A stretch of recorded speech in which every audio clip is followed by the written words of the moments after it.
Guys, good morning. Ayan, ngayong umaga, i-continue natin itong ating topic about sa aking experience as OFW. Ayan, baka nagtaka kayo, iba naman ang ating lugar sa ano, kasi dito tayo ngayon sa sa bayan, dito sa aming apartment. Ayan. Kasi bakit may apartment kami dito? Kasi dito ang aking mga anak nag-aaral, yung tatlo pa at saka ang dalawang anak ko may trabaho dito din nagwo-work. Kasi ako, doon ako nag-stay sa farm. Ayan. So, ito guys, ipagpatuloy natin ang ating kwento about doon sa aking experience. Ayan. Pero, explain ko lang sa inyo kung anong ginagawa namin doon sa UWA. Sa UWA muna tayo ngayon. Ayan.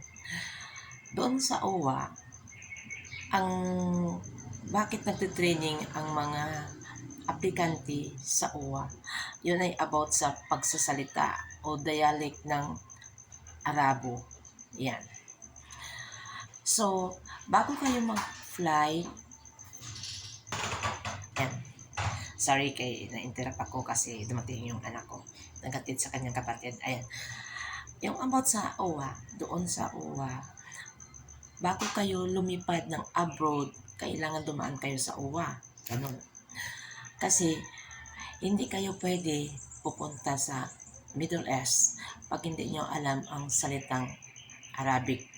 Kasi kailangan talaga doon kasi marami sa mga Arabo hindi marunong magsalita ng English o hindi makaintindi ng English. Kaya doon, sign language lang ang ginagamit. Okay lang kung mataas ang ang IQ mo, maintindihan mo sila at maintindihan kanila. Kaya kailangan marunong ka magsalita ng Arabic. Kailangan mag-memorize kayo ng alphabet ng Arabic din sa UWA. Ayan, kasi exam din, magbibigay ng exam ang UWA kung makakapasa ka o hindi. Pag hindi ka makapasa, another 1 week na naman saka mag-take ka. Kailangan bago ka magpunta ng UWA, ang hands out na ibibigay sa inyo ng agency, kailangan basahin na ninyo, studyan na ninyo para pagdating doon may alam na kayo. Kasi hindi lang alphabet ang ituturo doon, ang numbers. Tuturuan kayo sa numbers katulad ng 1, diba? What 1 is wahed, ethnen, talata, arba'a, kamsa, sita, saba'a, tamanya, tisa, at asyara. Yung 10 hanggang 100, 100 yan, hanggang 1,000 yan. Kaya kailangan ninyo memorizein yung number kasi mostly yun ang ginagamit doon sa abroad. Yan. At mga part ng bahay. Yan. Mahalaga din ituturo nila kung ano sa Arabic ang part ng bahay. Kasi pag mag-utos ang amo, naintindihan na ninyo. Katulad nitong table or lamisa, yan ay taula. Yan. Kasi magsasabi rin sila na sawi sopra. Yung sawi sopra, ibig sabihin, lagyan nyo ng cover ng silupin yung lamisa. Yan. Kasi kakain na yan sila. Yun. Or atini gabsha. Ibig sabihin, bigyan mo ako ng kutsara. Yun. Kailangan alam ninyo ang mga words na yun. Mga parts sa kusina, yung katulad ng mga kutsara, plato, o kaldero. Kaldero is jitter, ganun. Kaldero, mga kalaha, lahat. Cabinet, cabinet is kevet. Ayan. Kala ko nga noon kapit Kala ko ang kinakwento, kabit, yung malaki bit ay cabinet. Yan, cabinet. Or bintana, yan, bintana, alam niyo yan sa Arabic kasi mag-uutos yung madam yung piche hada pajama. Yan. Yung bintana, jama. Yun. Pichi, buksan.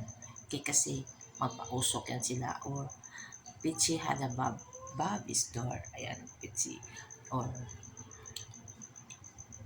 yun ang ginagawa nila pag sinasabi nilang Peachy. Yan.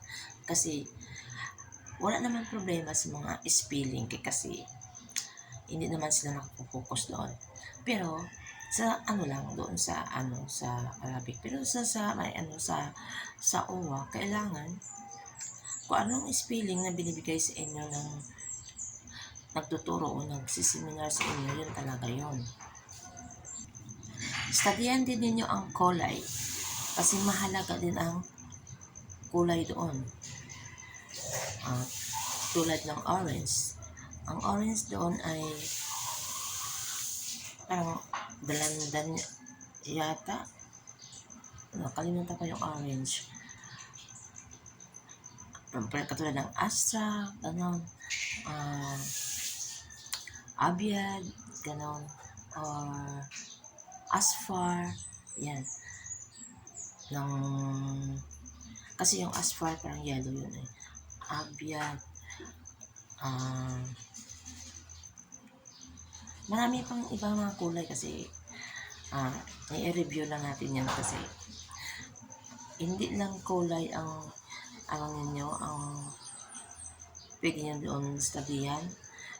Grammar din, tinuturo din yan sa inyo paano magsalita doon. Kaya yan guys, kailangan makinig talaga kayo sa tinuturo sa inyo kasi ngayon, tinuturo sa inyo ngayon, pagkabukas, exam na. Yan. Hindi pa yan final na exam, parang quizzes pa lang yan. Pagka end of the week, yun ang final exam. Doon malalaman kung makapasa kayo o hindi. Ayan.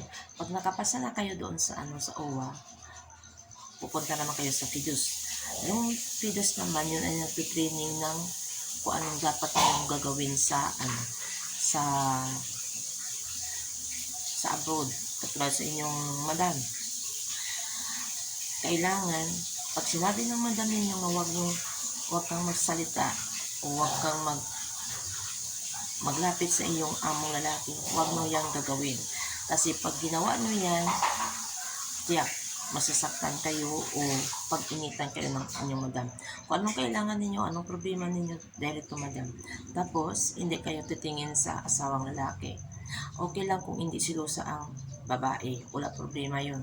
Pero kapag silosa ang babae, yun ang wag ninyong gagawin. Yan ang tinitraining sa FIDUS. At hindi lang yun ang tinitraining sa FIDUS, yung tulad ng hindi kayo pagsahuran, magtuturuan kayo ng FIDUS, ano ang dapat nyong gagawin para masahuran kayo. O kung hindi magandang amo nyo, kung anong dapat nyong gagawin. Yun, maraming tinuturo sa FIDUS.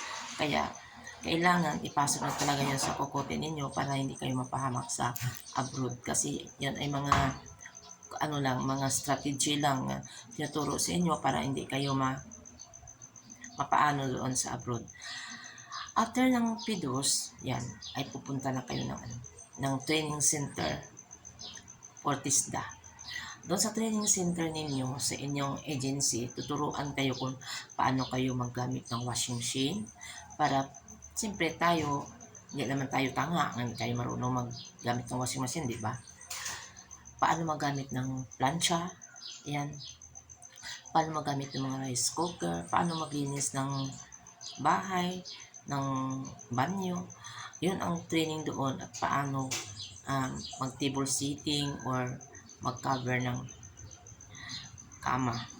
Pero, doon sa Middle East, hindi naman yun sabi na kung anong pag-cover mo ng kama. Iba kasi ang turo doon sa TISDA, parang pang-hotel doon. Yan.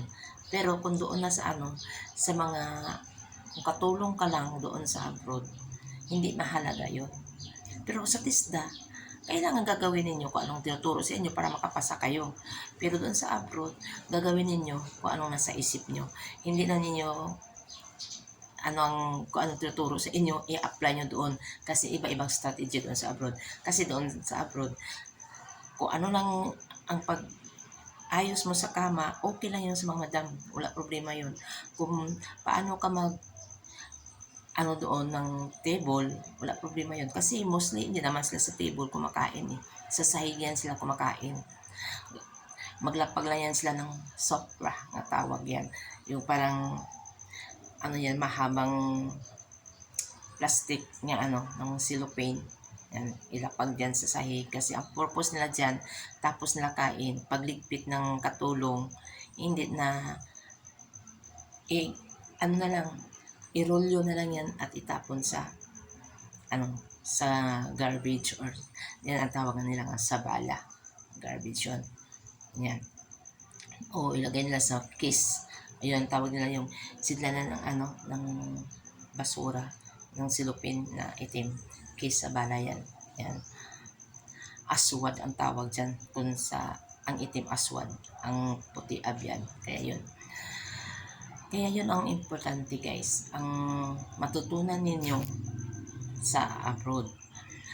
Alam nyo, kahit naman natapos na tayo dito sa medical dito sa Pilipinas, hindi pa tayo survive doon sa abroad kasi pagdating natin doon, ipamedical pa rin tayo doon for safety nila para siyempre para masigurado nila na wala tayong sakit na nakakahawa kasi ang ano man doon, ang importante wala tayong TB, hindi TB na pinapanood natin na tuberculosis or wala tayong HIPA, yung nakakahawang sakit.